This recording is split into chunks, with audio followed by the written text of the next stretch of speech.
Բարի օր, ինչպես ամեն շաբաթ օր, այսօր եւս հանրային ռադիոյի եթերում հանրամեդիայի հերթական թողարկումն է։ Ես Լևոն Սարդարյանը եւ այսօր այս տաղավարում միակ ոչ մշակութային մարդն է, որովհետեւ այսօր մենք խոսելու ենք մշակույթից եւ այսօր իմ զրուցակիցներն են լինելու, միգուցե նաեւ չհամաձայնող զրուցակիցները գրականագետ Արքմենիկ Նիկողոսյանը եւ բանաստեղծ լրագրող նաեւ Մհեր Արշակյանը, բարև ձեզ։ Ողջույն, բարև։ Բարեք, ուրեմն սրանց երկու շաբաթ առաջ մենք մի խոսակցություն սկսեցինք էլի այս տաղավարում, որը մասամբ նաև առնչվեց մշակույթին, ավելի ճիշտ մշակույթին ուսաբանմանը եւ ընդհանրապես տեղին ու դերին լրատվական դաշտում, եւ ես այդ օրը հասկացա, որ սա առանձին քննարկման թեմա պիտի դառնա, որովհետեւ Չերչիլն էր ժամանակին ասում, եթե մենք չունենք մշակույթ, ապա ինչի համար ենք մենք պատերազմում ի վերջո։ Հիմա ստացվել է այնպես, որ 1, 2, լավ 3 կարելի բացառությամբ, ընդ որում անհատ լրագրողների մշակույթը ըստ էության լրատվական դաշտից դուրս է մղվել։ Չկա մշակույթը լրատվական դաշտում։ Այն ինչ որ ներկայացվում է որպես մշակույթ, ես իհարկե շատ սուբյեկտիվ եմ գնահատականներում, բայց իմ խորին համոզմամբ եւ իմ սուբյեկտիվ գնահատմամբ մշակույթ լինելուց հեռու է այնքան, ինչքան ես ասենք օրինակ չինական պատից։ Եվ կիլոմետրաժով, եւ երկարությամբ, եւ լայնությամբ, եւ մնացած բոլոր ամեն ինչով։ Հիմա ինչու է այդպես ըստ ձեզ։ Նախ թույլ տուր փոքրինչ չհամաձայնել այդ կատեգորիկ ձևակերպան հետ, Լևոն, որ չինական պարսպի եւ այլն է համացում, որտեվ այդուհանդերձ ինչքան էլ հորետես եւ սթափ տրամադրված լինենք, այնուամենայնիվ ես կարծում եմ, որ լրատվամիջոցներում ինչ որ առումով մշակույթ կա, նախքան այդ խորքային պատճառներին գլոբալ չլինելու կանադառնանք։ Գծեցի ասի 2, 3, 4 բացառությամբ։ Գուցե, բայց երբեմն դրանք կարող են լավ որակապ։ Ներողություն, այլ չեմ ընդհատել ընթացքում։ Ավելի շատ մենք կարող ենք խոսել անհատ լրագրողների մասին, որոնք իրենք սեփական նախաձեռնությամբ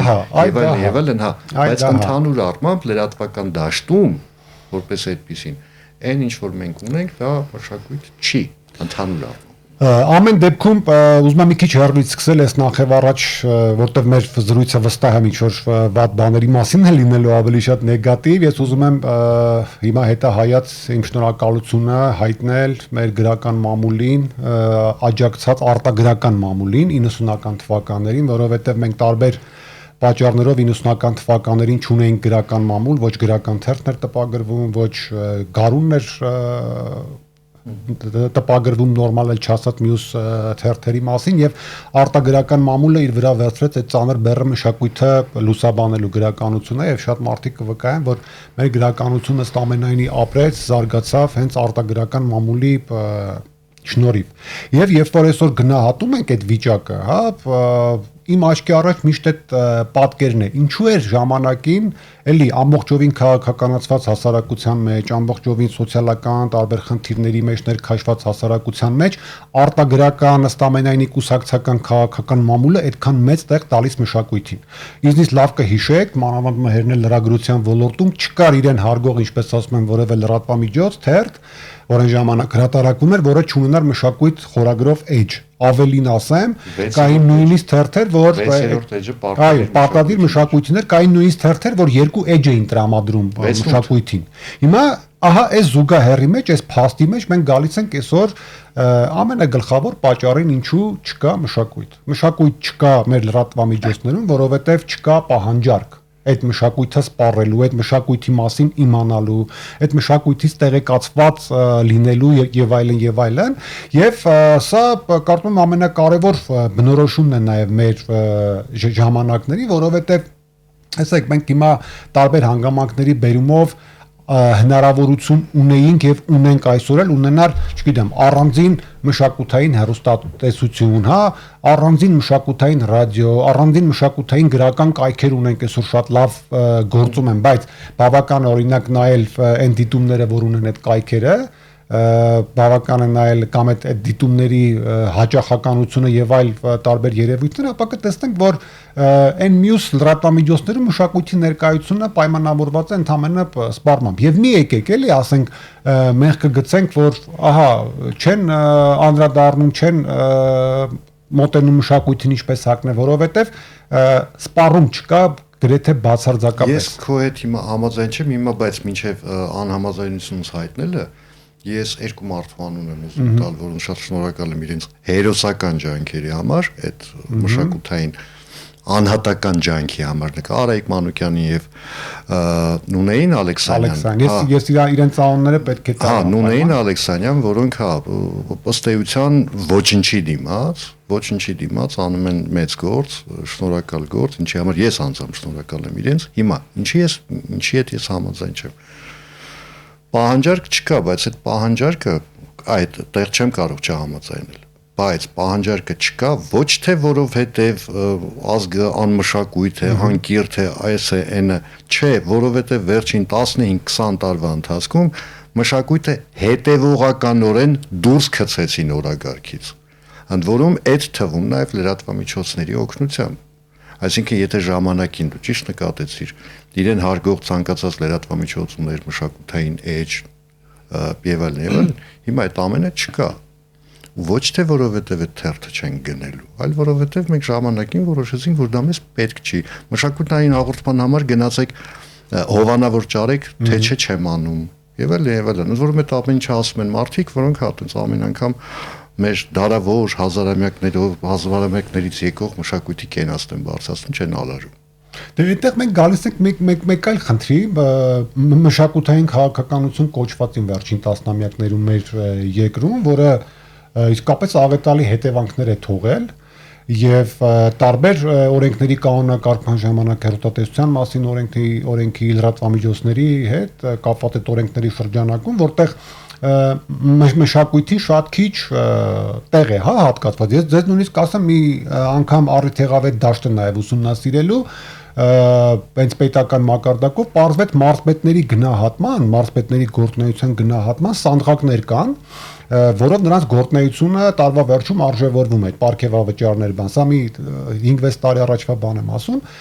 պարզվեց, որ կան սանդղակներ, որտեղ ըստ որոնց, եթե դու ինչ-որ մի ջրագիծ ես բացել որևէ գյուղում քո այդ ղեկավարած մարզի, ապա դա ընդհանրենք 7 միավոր է, չգիտեմ, ինչ-որ մի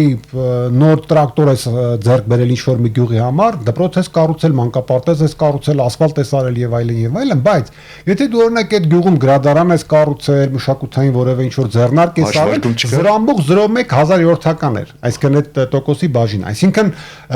ես շատ լավ հաշվի առնում եմ եւ գիտեմ, որ կան նման գործոններ, որոնք չգիտեմ ինչից բխած հետևողական քաղաքականության արդյունք են, որ մշակույթը դուրս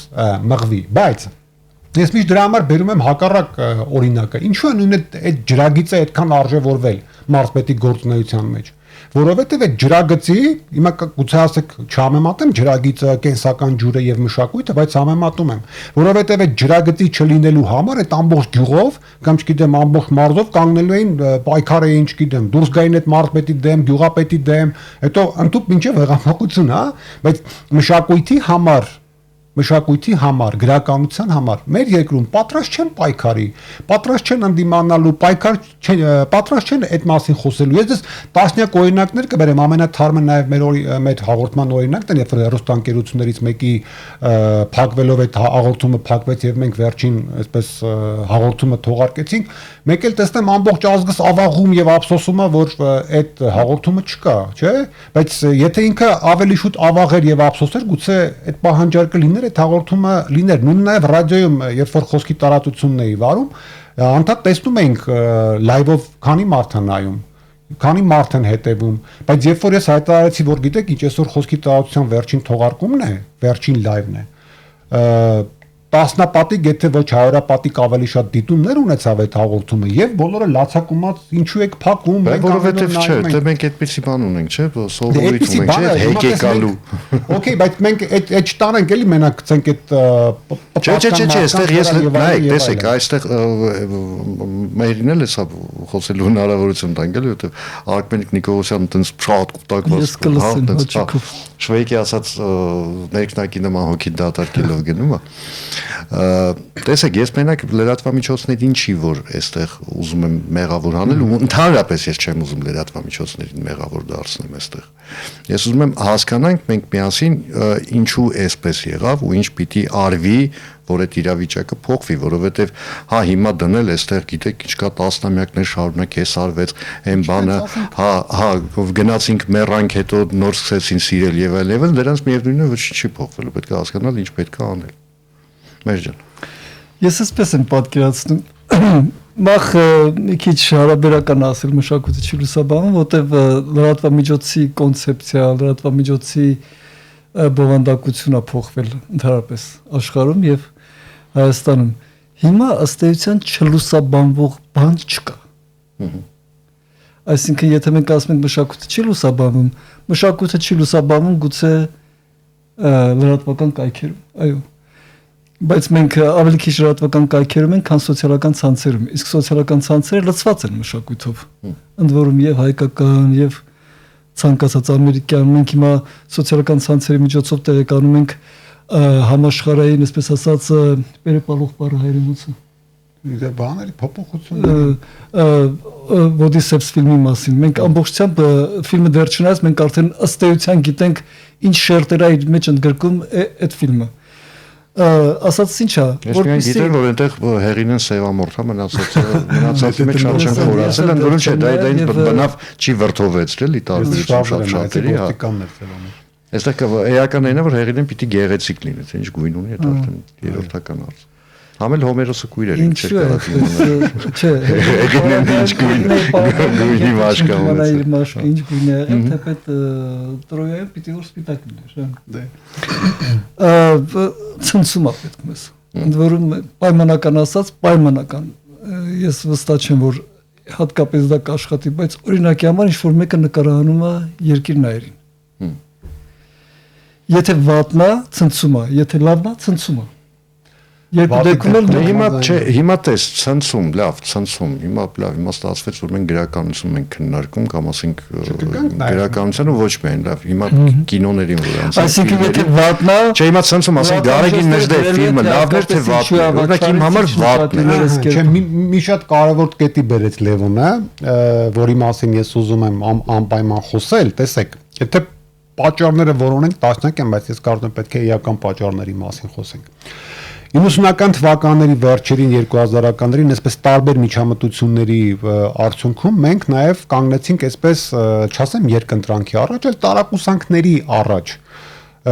շատ բան, շատ ակտիվ ձևով, շատ լավ լուսաբանվելով, շատ լավ ներկայացվելով հրամցվեց որպես մշակույթ։ Եվ մենք հանկարծ այն սթափ մարդիկ, չգիտեմ, մշակույթից իսկապես հասկացող մարդիկ տեսան, որ մեզ մշակույթի տակ հրամցնում են բոլորովին այլ բան։ Հա եւ այդտեղ չափանիշներ խառնվեցին իրար եւ այլն, որտեվ տարիներ առաջ կարծեմ առաջին ալիքի տնօրենի հետ մի մասնավոր զրույցի ժամանակ երբ որ ասացի մշակույթ չկա հեռուստատեսությամբ, ասեց մենք մի ամբողջ երաշտական ալիք ունենք։ Մի ամբողջ երաշտական ալիք ունենք եւ սա իսկապես արդեն մողում է մտածել որ նաեւ այդտեղ այդ արժե համակարգում ինչ որ բան խառնվեց, հա, եւ երբ որ Մեհերի այդ խոսքի համաբանությամբ այդ նույն սոցիալական ցանցերում եւ այլն, իսկապես տասնյակ բաներ լուսաբանվում են անընդմեջ եւ անընդհատ, ինչով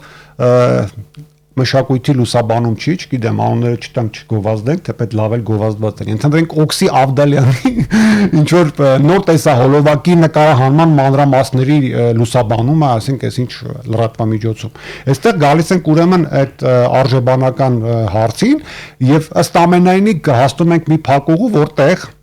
ցավոք այդ ցնցումից զատ մենք ստիպված ենք սահմանել ինչ է մշակույթը այսօր։ Եվ այդ որ մշակույթը չի լուսաբանվում, որովհետև քո բերած օրինակն էլ որ հիշեմ Գարեգին Նժդեհ ֆիլմը երկու մասի էր բաժանված գոնե որքան ես հիշում եմ ցնցված տպավորվածներ ահավոր եւ ահավոր հիաց թափվածներ ընդհանրապես մեր հասարակության մեջ էլ այդ երկու շերտն է կամ եւ այլն եւ այստեղ մի շատ կարեւոր գործառույթի մասին եմ ուզում շեշտել տեսեք նախկինում էլի նույն 90-ականներ են փակ որոշակի տարածությունների մեջ հեռուստաընկերությունը կամ թերթը ընտրում էր, չէ, ինչ լուսաբանել, ներկայացնել եւ դա քննարկելի չէր հասարակության կողմից, որտեվ իրենք արժեքային ինչ որ դաշտ էին ստեղծել, եթե դու օրինակ այն ժամանակ հեռուստատեսությամբ երևում էիր, դու դեմք էիր։ Եթե քո երգը հեռուստատեսությամբ հնչում էր, դա արդեն արվեստ էր ինքնին անկախ նրանից ով էր երգում, էլի, այս չափանիշները կային։ Եվ եթե գուցե կային մարդիկ, որ դժգոհում էին, բան էին անում, դա ոչ միտեղ չէր հասնում։ Այսօր ես լրատվամիջոցներին էլ ինչ որ միտեղ հասկանում եմ այս առումը, որովհետև դու կարող ես բերել արվեստ ներկայացնել, մշակույթ լուսաբանել, մշակույթը շատ լավ, ու մեկ էլ սոցիալական ցանցերի հնարավորությունները օգտագործելով մի ամբողջ աղբու մուլ թափվի այդ մարդկանց վրա, հա, եւ կարող է լինել նաեւ հակառակը, որովհետեւ այսպես չկա մի հստակ չափանիշ, որևէ չափանիշ, որով դու ինչ-որ բաներ սահմանես եւ մարդկանց ասես արի քո հետևից։ Ես ուզում եմ մի առարկայական օրինակ բերեմ, ինչեւ մերելի կխոսի, տես կներես էլի որ անդադ գրականությունից եմ խոսում, որտեղ այդ դաշտը լավ գիտեմ։ Օրինակ ունենք հետք լրատվամիջոցը։ Հիմա չափանիշ է այս թերթը, այս նաև թերթեր ժամանակին հետքը, ինչու, որովհետև այնտեղ դու կգտնես միայն հատնտիր գրողների տեքստեր։ Հատնտիր գրողների տեքստեր։ Օրինակ տես, ես եթե ուզում եմ կարդալ Վահագն Աթաբեկյանին, գիտեմ որ իրեն պետք է կարդալ հետքում։ Ավագին Լերո Խեչյանի պատմվածքները գրեթե բոլորը կան, Տիգրան Պասկևիչյան, մերն էլ կա, եւ երբեք ես գիտեմ որ անուններ կան երբևէ հետքում չեն հայտնի։ Եվ այդ առումով օրինակ հետքը ինձ համար կոնկրետ ստեղծել է գրականություն լուսաբանելու ներկայացնելու կոնկրետ չափանիշ։ Ես կարծում եմ որ խնդիրը դա է որ հա այդ պլանկա կոչվածը որ լրատվամիջոցները լուսաբանելուց զատ պետք է նաև կարողանան այդ չափանիշը ստեղծել։ Այ հիշեցիր նաև Նունե Ալեքսանյանի անունը ֆանտաստիկ ռեպորտաժներ։ Տես ես օրինակ էլ ինձ անձամբ ասեմ բազմաթիվ գրքերի, բաների, շնորհանդեսների կամ բանախոսությունների ընթացքում եղել է դեպք որ 10-15 լրագրող եկել են լուսաբանել են։ Երբ որ նույնն չի եկել, ես օրինակ մտածել եմ, որ իմ արածը այդքան էլ արժեքավոր չի կամ այդքան էլ մշակույթ չի։ Բայց այստեղ մի շատ կարևոր նրբությունն էլ Նունեի արած ռեպորտաժների 99%-ը ոչ թե հեռարձակվում են բուն լուրերի, հա, հանրայինի առաջին ալիքի լուրերի այդ շրջանակում, այլ հեռարձակվում են լրատվական ալիքի հիմնականում կեսօրվա հեռարձակվում են ավելի երկար, քան եթե հեռարձակվեր քո ասած բունները։ Այսինքն համապետական են, որպես որ այդտեղ երկու ալիքի մեջ տարբերություն դնել ես չէի, դեպքում չէի անի, բայց ես Նունեի անունը հիշեցի երկու տարբերակով, նախ որովհետև իր մշակութային ռեպորտաժները հրաշալի են եղել եւ կան, բաց դրանից Նունեն նաեւ ինչ կայք ունի որտեղ էլի գերական, հա, արտ կոլաժը, որտեղ էլի հա, արտ կոլաժը, որը էլի եմ ասում, ինքը ըստ էության ոչինչ դիմացա, նո, որտեղ ես բնականաբար գիտեմ, որ ֆինանսավորման ոչ մի աղբյուր նման կարգի պրոյեկտները գրեթե չեն ունենում։ Արտ կոլաժումից, եթե գիտես ասեմ, որ նախարարությունը կրթության, գիտության, մշակույթի, սպորտի, հա, ունի որոշ դոտացիաներ, սուբսիդիաներ ունի լրատվամիջոցներին եւ արտ կոլաժը բարեբախտաբար։ Հա, բայց ասենք վստահաբար ոչ ինքը, ոչ Արայիկ Մանուկյանը այդ ձեռնարկները որ սկսել են, այդ հույսով չեն։ Իհարկե, իհարկե։ Ես դա նկատի ունեի, այսինքն հետո եթե ինչ որ բան եղավ, պետությունը կամ իշխանությունը որոշեց որ կարելի է սուբսիդավորել, այդ շատ ավելի լավ է եթե լինում է։ Բայց ցավոք սրտի մեծ մասամբ նման բան չի լինում։ Դուք երկուս հավանաբար գիտեք ինչպես է ստեղծվում, ասենք լավ ֆուտբոլային թիմը։ Ֆուտբոլից լավ տեղ է։ Ահա։ Երկուսը հավանաբար գիտեք ինչպես է ստեղծվում լավ հեռուստաընկերությունը։ Այ Լևոն ավելի լավ կիմանա։ Ես ընդհանրում դուք երկուսը կիմանաք նաև թե ինչպես է ստեղծվում լավ գրական ամսագիրը։ Այդ հա, այդ կարող է։ Այսինքն պետք է այս գրականությունից ընդհանրապես չեմ։ Ես ինչ նկատում եմ, պետք է արվի ստավկա։ Ստավկա ոչ թե խաղադրույքի իմաստով ինչ են դրան ասում, որտեղ որ խաղադրույքին ան պետք է արվի, այսինքն իդեայի վրա ստավկա։ Էլի խաղադրույքը, բայց գաղափարի վրա։ Գաղափարի վրա ստավկա, խաղադրույք։ Որն է խաղադրույքը։ Ես այս ամսագրի կայացման համար հատկացնում եմ պայմանական, ցանկալի է որ պետությունը չխառնվի, բայց եթե պետությունը սկզբից չխառնվի, ոչ մեկ չի գնա դրան։ Ենթադրենք ես չեմ կարող որևէ օլիգարխի համոզել, ասել ամեն հեղինակին չէ, այսքան հեղինակին, բայց ոչ պայմանական աշխատողին, ենթադրենք արքմելքը գրականագիտական հոդված է տպագրում։ Չէ, կարող ես համոզել մի օլիգարխի, որը ասենք 10 օրից բռնվելու է։ Չէ, լուրջ չի։ Որը ասես հեղինակի։ Նյութերային կարգմենիկը գրականագիտական հոդված է տպագրում հատկապես ժամանակից գրականության մասին։ Միանգամից ինքը գիտի, որ դրա համար պետք է վարձատրվի 200,000 դրամ։ Նախ ինքը կմտածի ըստ այդմ գրելու մասին, այսինքն չգրեն այս բաները, որ ասեն լավ, սրա համար չի 300,000 դրամ ախպեր։ Հասկանում ես, այսինքն խաղադրոք եթե արվի, բոլորը կնայեն մշակույթի կողմը, բոլորը կնայեն այդ հոդվածի կողմը, բոլորը մի օր կխոսեն այդ հոդվածից, այդ բանաստեղծությունից, որը կհրապարակվի։ Հիմա գալիս են լոկալ պատճառների մհեր, էլի նույն որ այդ մշակույթի լուսաբանմանը Լևոնը ավելի լավ կիշի, որտեղ այդ ոլորտում պետք է Ինչի են գալիս լոկալ պատճառներ։ Մարդկանց մշակույթի մարդկանց այդ հոդվածներում այդ նույն տեղերում երբևէ նորմալ վարձատրել են։ Ես հիմա տարիներ անցել եմ, ես հիմա Խոստովանում եւ ամսագիրը խիկացավ։ Դե Գարուն ամսագիրը մի քիչ վիճելի թեզ է, որովհետեւ Գարուն ամսագիրը ըստ էության ինքը պետական չէր, դառը մասնավոր, հետո ինքը պիտի վաճառվեր, չվաճառվեց եւ այլն, դեռ հիմա կայքերով արվել։ Մուսաբանը հետ կապված մի ժամանակակայքեր չկային գալու։ Շատ տարիներ անցել են, հիմա արխային կարող եմ պատմել։ Տարի առաջ մի գրական հաղորդման այսպես հրավեր ստացա որպես վարող եւ այլն եւ պայմանը հետեւյալն էր իրենք ապահովում են տեխնիկան, ցուցադրությունը եւ այլն ես պետք է վարեմ հանուն ինչի գիտես հանուն գրականության հանուն մշակույթի այդ զարգացման ու մի հատ էլ պետքա գող լինեմ որ գրականությանը մշակույթի նվիրված հաղորդման հնարավորություն կա ու ես պետքա գնամ վարեմ անվճար եւ ընդհանրապես իմ մտերիմները գիտեն տասնյակ տարիներ եւ վստահ շատերն են այդպեսին ընդհանրապես էնտուզիազմի վրա է կառուցած պետք է ամիսը մի անգամ Սուրբ Հովհաննեսի մատուր ոտով բարձրանաս որ այնտեղ իրենց համար օրինակ որովհետեւ բոլորին կարելի է բոլորի արածը աշխատանքը քո արածը դու մի բան էլ դու պետք է գող լինես որ այդ հնարավորությունը քեզ ստեղծվել այ դու էլ այդ օրինակը բերեցիր հովանավոր ճարեք եւ այլն եւ տասնյակ անգամ էլ երբ որ առիթներ եղել է ռադիոյում երևալ չգիտեմ ինչ որ հերթատեսությամբ եւ այլն հովանավոր ունեք մեզ ով է կանգնում հովանավոր էլի եւ այդ գիտակցումը որպեսի ձևավորվի ես էլի մեկ ամանում եմ իմ կարծիքին որ պետք է այդ պահանջարկը մենք կարողանանք հասարակության մեջ այդուհանդերձ ձևավորել որպեսի այդ պահանջարկը ես ընդունում եմ պահանջարկ պիտի ձևավորվի ընդ որում ես պնդում եմ որ դրան պիտի ուղիղ մասնակցեն լրատվամիջոցները որոնք հա ինչ որ քաղաքական թեմաները երբեմն զոհելով պիտի դնի անունը երբ որ լուսաբանի մշակույթը ինչ են դնում մշակույթը լուսաբանելիս ասենք եթե դու գնում ես չգիտեմ այս ինչի կամ այն ինչի ասուլիսն ես լուսաբանման ինչ ես դնում ես գիտեմ ինչ եմ անում երբ ասուլիս եմ լուսաբանում ես դու պիտի իմանաս ինչ ես դրա համար պիտի նախ ունենաս մասնագիտացված լրագրող ոչ որ մի հիմարություն կասի որը ցնցում կառաջացնի ամբողջ խնդրեմը այն է որ հիմա լրատվական դաշտը գնացել է ամբողջովին դրա վրա ու ասենք Մանսուրյանին բռնացնում են ոչ թե որ ստեղծագործությունից արստան այլ թե ինչ կբերանից կթռցնի ասենք 80 տարեկան մարդը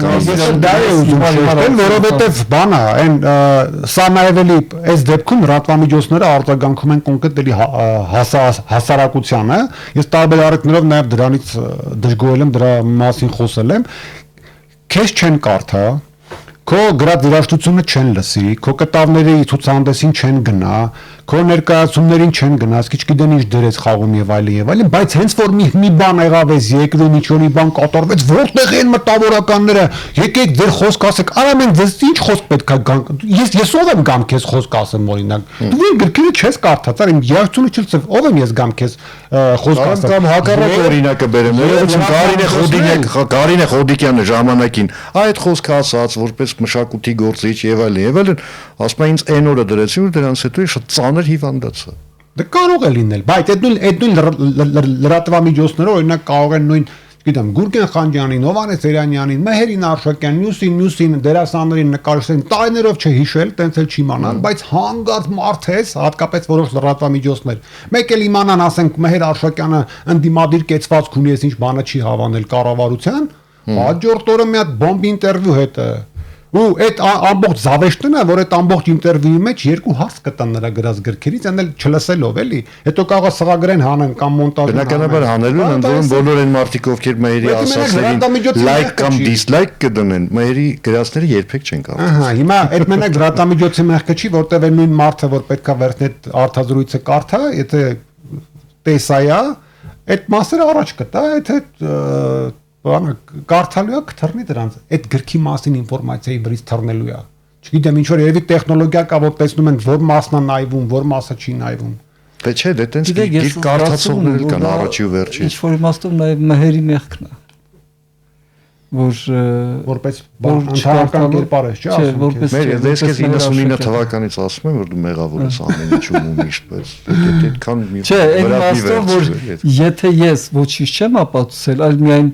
ապացուցել եմ, որ ինձ կարելի է հարցնել, ընդհանրենք իշխանության ես ինչ վատ քայլի մասին, իսկ ես պետք է մինչև այդ շատ բան ապացուցած լինեի։ Չէ, օրինակ Արքմենիկը մարդկանց անուններ տվեց, որոնք ապացուցելու այդ իմաստով բան չունեն, ոչ Գուրգենը Խանջյանը ապացուցելու բան ունի, ոչ այնտեղ ելում մի շատ, իրանք էլ ապացուցելու այդ իմաստով բան չունեն։ Բայց իրանք ուշադրությունից դուրս են այնքան ժամանակ, քանի դեռ իրանք այս կամ այն ուղղությամբ ինչ որ բան չեն ասել, այս ուղղությամբ ասած լինի կգանք ասեն վայ տեսեք եւ այլն ասենք չգիտեմ նույն Գուրգեն Խանջյանը տեսեք իշխանության հասցեին ինչ ասես կամ հակառակը Գուրգեն Խանջյանը ինչ որ բան ասեց կամ Ֆորշը ինչ որ բան ասեց ի օգուտ իշխանության կամ Ռուբեն Ախվերդյանը եկեք այս մարդկանց թաղենք հիմա առանց բանից համակարգչից հեռու գնալու Էդ է լրատվամիջոցների տրամաբանությունը ես այդ տրամաբանության դեմ եմ կռիվ տալի Ես չեմ ասում ինչի են իրենք այս քաղաքական ուղղվածության կամ այն քաղաքական ուղղվածության մշակույթը տարանքում մահանում է Մշակույթը մահանում այդ Ես աղոթը զգում եմ որ մշակույթը երբեք բոլորը կմահանան բայց մշակույթը չի մահանում իրենք թողեն որ եթե մշակույթ կարդացողել չլինի մշակույթ ընկալողել չլինի մշակույթը չի մեռնի ժողովուրդ հանգիստ եղեք Ես ժողովրդի համար եմ ասում ինքը չէ եկեք մի բան եկեք պայմանավորվենք մշակույթը էֆիմերիկ հասկացություն է ինքը անկախ մեզնից Ես կկատուն եմ իհարկե մշակույթը չէ արվեստը հատկապես արվեստին ոչինչ չի սպառնում Ես չլինի մյուսներին ասպառնալու էլի մի կարևոր դեպք որտեղ ես նա խոսում եմ կարող եմ մի քիչ էլ լարված եմ ասենց տրամադրված եմ բայց դա հենց այնպես չէ, լի բազում փորձառությունների արդյունք է COVID-ի ընդուն ժամանակներն էին, երբ որ ժողովուրդը իսկապես տանն էր, մտածում էի ինչ անեմ եւ դասախոսություններ էի կարդում, բանաստեղծություններ էի կարդում լսարանի համար եւ 50-60 հազար մարդ դիտում էր այդ լայվերը։ Մի գեղեցիկ օր մեկ էլ մտա, տեսա մի իջել 2000 Բտածեցի ինչ որ մի բան է կատարվում էլի այս դույն սոցիալական ցանցերում ինչ որ մեկը լսարանները տարել է հիմա կարող եմ մոռացել եք չէ քիշի ալգորիթմերը խաղում Ես չէ մեկ էլ պարզվեց ինչ որ մի մեկն է լույս աշխարհն գե Ջոնի Բրջոնի Հա որը պարզապես իրենց բանից են պահարանից դուրս էր գալի անում էր բղկ Հետո պահկվում էր ասում պատդելից է Եվ ամբողջ ժողովուրդը այդ նույնիսկ իմ այդ 60000 ինձ այնքան երջանիկ է ես զգում ասում ես ինչ մշակույթ հասեր ինտելեկտուալ այդ 60000 մարդը գնացել էր այնտեղ Բա այնքան բա իրանց լուրջ մարդկանց ինչքան մարդեր այդ տղուն քննարկում են որ ակնհայտ հոգեկան խնդիրներ ուներ Լսի, քանի մարդեր ներկա, երբ որ գլադիատորները կռվում են եւ ի վերջո մեկը մեկին պետք է սպանի։ Քանի մարդեր Կոլիզեումի, եթե չեմ սխալվում, 50000 մարդ 50000 մարդ։ Եվ քանի մարդեր ներկա, երբ որ Պլատոնը կամ Սոկրատեսը դասախոսություն են կարդում։ Դե արի մեր հետ էլ բան չանենք առանձնահատկությունն է պետք է քիչ մարդիկ չէ Դավիթ Անհախտի բանավեճերի ժամանակ բնականաբար քիչ մարդիկ էր բայց ինքը Դավիթ Անհախտ անունը անելա ամբողջ աշխարհում դա խնդիրը դա չի այսինքն այստեղ ուրիշ համեմատություն կա նա արյան կարիք ունի նա միշտ արյան կարիք ունենալու հասկանալի է որ հանրության զգալի մասի համար առաջնորդող այդ ոչ այնքան լավ բնազդներն են, հա? Այդ միշտ է տենց եղել, մենք այդ իմաստով մենք երբեմն որ փորձում ենք մեզ դնել առանձնահատուկ հանրության տեղ, մենք առանձնահատուկ չենք։ Գորբաչով երբ եկավ իշխանության մենք ինչ արեցինք, մենք աշխուժորեն սկսեցինք կլանել, թե ինչպես է կլանել ոչ թե ինքնին փաստ, այլ դրա փիլիսոփայական նշանակությունը թե ինչպես է Ստալինը մարդկանց գլուխներ կերել։ Չէ, եւ ռուսներն իրենք էլ էին զարմանում, ոնց կարող Դովլաթովն ինքն է գրում, լավ հասկացանք Ստալինի մարտակերը, բայց այդ 4 միլիոն դանոսներն ով է գրում։ 4 միլիոն դանոսներ գրողներ են եղել, չէ։ Հիմա էլ ան վիճակը Ռուսաստանը։ Նույն վիճակն է։ Ես քո վերած մի օրինակը մեհեր այդ Պլատոնի եւ գլադիատորների հետ կապված ուզում եմ օգտագործել եւ մի էլի կարեւոր խնդրի մասին խոսել, որը նույնպես կարծում եմ պատճառ դարձավ, որպեսզի մշակույթը լրատվամիջոցներում հայտնվի։ Այդ խնդիրը ասեք ու ամփոփեք։ Մի րոպեով ընդհատեմ, այդ ընթացքում Ստալինից մինչև Պուտին մշակույթ է եղել, չէ, արվեստ է եղել Ռուսաստանում։ Արանքում Շոստակովիչը ապրել, Բրոդսկիը ապրել, ճիշտ է, բան արեցին, դուրս բռնդեցին, Դովլաթովը ապրել, Արանքում մնացած հեղինակներին դու ասա, հրաշալի կինո է եղել, բայց այսօր դանոս են գրում ռուսները իրար վրա։ Այսօր միջավայրը ստեղծված պետության ստեղծած միջավայրը շատ բան է փոխում հասարակական ընկալումներում։ Հա, ու մենք կարող ենք գալ հիմա Արքմենիկ այդ եզրափակիչի դրույթը կասի, բայց պետությունը, իշխանությունը ըստ էության իր ներքին կառուցվածքով ինքը ըստ էության լրջագույն ազդեցություն ունի հասարակության վրա ու հակառակը գրեթե չի լինում։ Իհարկե ունի, բայց ես ուզում եմ այստեղ նաև մեր մեղքի բաժինն էլ ասել, որի հետ էլի առնչվել եմ, այ մեր հետ օրինակը Պլատոնին քիչ մարդ է գալիս առանձնատուկ էլ, ես նոտան զգացի իր խոսքում, հիշում եմ, որ նոր հրատարակչական գործունեությունը սկսել էի, գրողներին ասում ենք, որ գրքերը պետք է տպել, վաճառել, սուրբ գրականությունը ոնց է իջացնում էսի մի մակարդակի գրող Հա դե գնաց, բան արեք։ Եվ այդ նույն ձևով ցավոք այսօր որ խոսում ենք լրատվական երևույթից, ընդհանրապես ԶԼՄ երևույթից, մենք պետք է հաշվի առնենք ոչ միայն այդ ԶԼՄ-ների ձևը, բովանդակությունը, մատուցման ձևերն են փոխվել, այլ նաև մենք որպես հյուրեր, լուսաբանվողներ, մենք ու մեր ստեղծածը նաև որոշ փոխակերպումների պետք է ենթարկվենք։ Եվ եթե ասեմ, բոլոր այդ փոխակերպումներին գնացին բացառությամբ մշակույթի գործիչների բացառությամբ, այսինքն հաղորդումների որոշակի ֆորմատ, լուսաբանման ինչ որ ձևեր եւ այլն, իրենք այդպես էլ չմտան այդ բարձր դիրքերից չիջան, հա, արվեստը մի այնպիսի բան է, որի համար պետք է լինի առանձնատուկ էսի ձևի լուսաբանություն, այնպես որ երբ որ այդ խնդրից խոսում ենք, այդ համակարգային բաների հետ իսկապես գործ ունենք, Լևոն ջան, որ լուծումը չգիտեմ, դա նույնիսկ չեմ էլ պատկերացնում, ինչպես կարելի է ինչ որ մի լուծման գալ, որ մենք առաջվա գոնե 90-ականների քիչ թե շատ պատկեր ունենանք այդ լուսաբանման առումով։ Ծեծելով։ Եթե 90-ականների դրամաբանությանն ենք ծեծելով քարոզ։ Չէ, ես այդ ծեծելը նկատի չունեի, բայց չնայած մեկ-մեկ էլ չի խանգարում։ Շնորհակալություն հարգելիներս, որ ժամանակ գտաք այս շոքին եկաք հասակ հանրային ռադիո։ Հիշեցնեմ այսօր իմ զրուցակիցներն էին գրականագետ Արքմենիկ Նիկողոսյանը եւ բանաստեղծ լրագրող Մհեր Արշակյանը, ես Լևոն Սարդարյանն եմ, հուսամ մեկ շաբաթից էլի այստեղ կհանդիպենք հանրամեդիայի շրջանակում, հետևեք հանրային ռադիոյի հաղորդումներին եւ հիմա եւ այսուհետ հաջողություն բոլորիս։